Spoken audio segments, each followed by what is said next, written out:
Hello, welcome. This is Susan, and this is our time to speak about the treasure chest of you. Today, I want to bring forward the word honor, to honor yourself. To honor yourself wherever you are, internally especially, wherever you are, because everybody is in a different place. It's an amazing time that way. You could say we're all over the place, the world is all over the place, there's so much going on. Everyone's in a different place in their cycle, and that wants to be honored.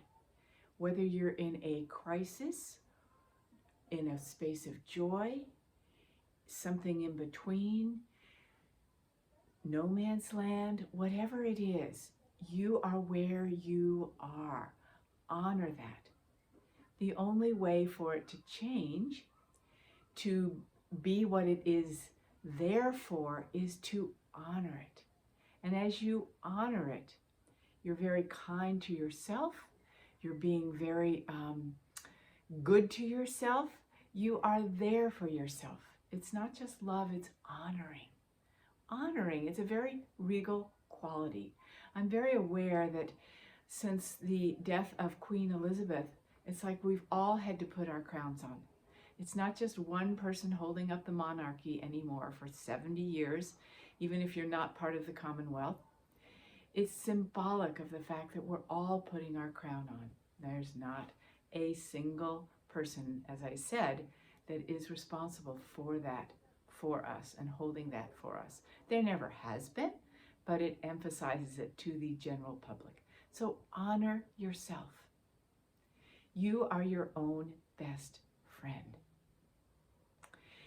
It seems simple, but there are so many times when we're hard on ourselves, we're critical, we're demeaning, we're judgmental, we're more judgmental, and then we're even more judgmental towards others. And that's not being very honoring of yourself especially. Okay, so where does this take us? How do we work with this fact that there is so much self-criticism and self-judgment?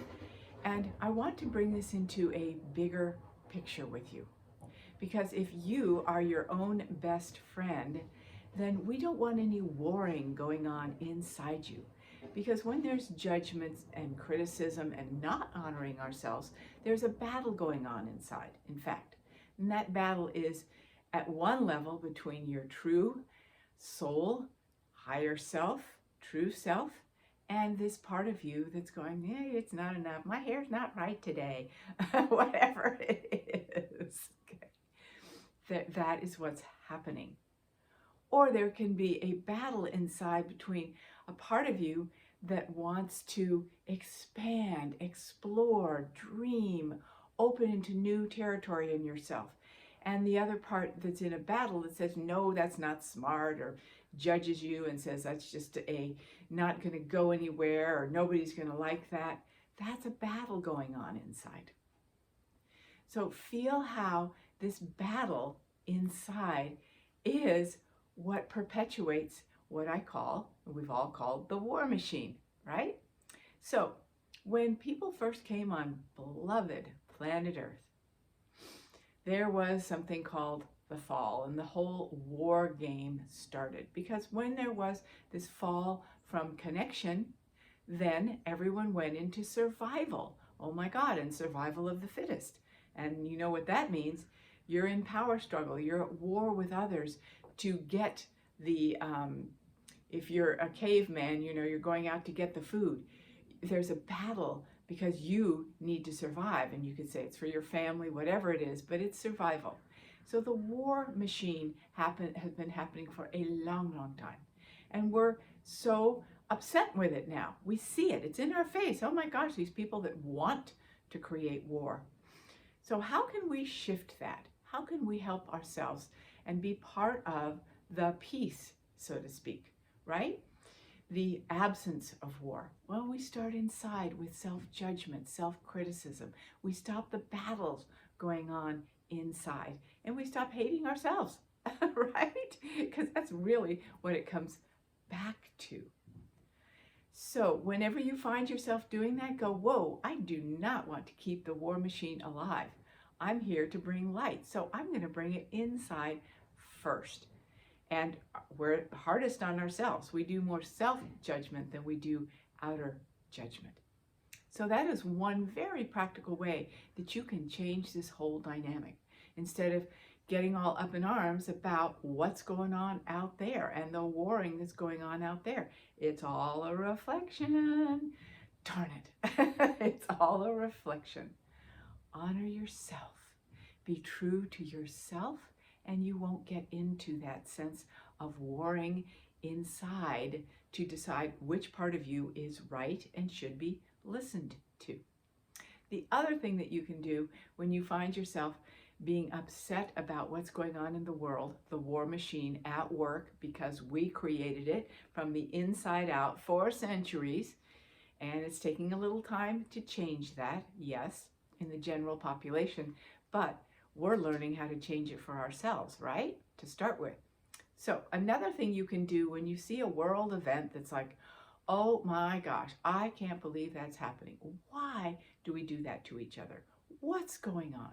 That is insane, etc. We go into that whole place. And then we go into hopeless and helpless. And then we become part of the implosion and not part of the action. We just go, oh my God, there's nothing we can do. It's all so insane out there, right? So we either go to war or we just come back and say, it's all too crazy. There's nothing we can do. That's a war thing too. We don't want to go into too much detail. Food for thought. So one of my favorite phrases is, I know we can do this better. I know we can do this differently. So when you see something going on that is like, oh, pain in your heart, instead of going into either warring against it or imploding because you don't know what to do, I know we can do this differently. We being humanity, we being the hearts of this world, we being those who are concerned to bring the true nature of light to this planet, I know we can do this differently. And that sets a course of vibration, of shift, that is uplifting and makes the change, right? We can do it differently. It's that simple. And we don't get caught in the trap of the war machine going on. The other piece that we can work with, play with, create with is what we call boundaries. That seems to be a big one these days. Remember, it's not boundaries against them or to get rid of that bad stuff going on out there. It's how do we strengthen our own conviction and our own honoring of self, right? Okay?